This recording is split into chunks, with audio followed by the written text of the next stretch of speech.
Good morning po sa inyo lahat. Isa pang muli yugto na ating daily Bible blessings. Pamagat po na ating aralin ngayong umaga ay tahanan o boarding house. Tahanan o boarding house. Marami po niyo po narinig na o nabasa ang ukos daw sa isang anak. Nagtanong sa kanyang nanay.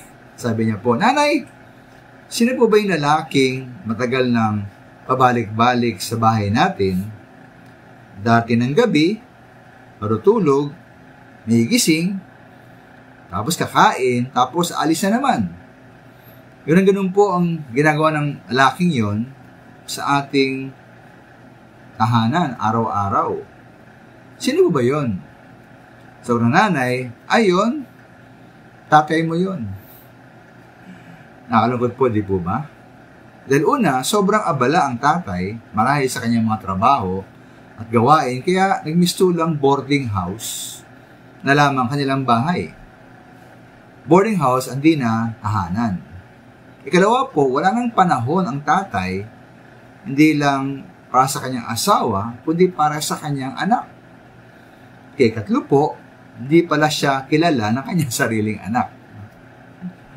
Maminahal upang ating bahay po o tahanan hindi maging isang boarding house lamang natin, mahalaga pong gawin nating priority ang ating pamilya. Partikular, dapat tayong maglaan ng panahon at atensyon para sa ating pamilya, sa ating asawa, at sa ating mga anak. Halimbawa po, ayon sa Efeso 5:25, dapat mahalin ng mister ang kanyang misis, tulad ng pagmamahal ni Kristo, ating Panginoon Hesus, sa iglesia.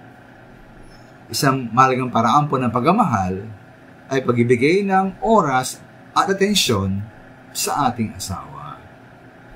Ay naman po sa Efeso 6:4, dapat palakihin ng mga magulang ang mga anak sa disiplina at katuruan ng Panginoon.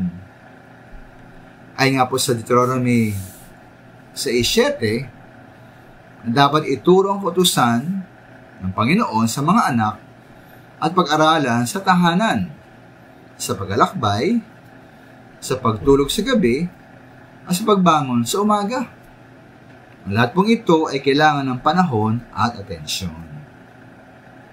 Kaya po nawang maminamahal ng ating pong tahanan ay hindi maging boarding house lamang. Nawa ito po ay tahanan, isang lugar ng pagmamahalan, pagkapatibayan, at kasiyahan. Maraming salamat.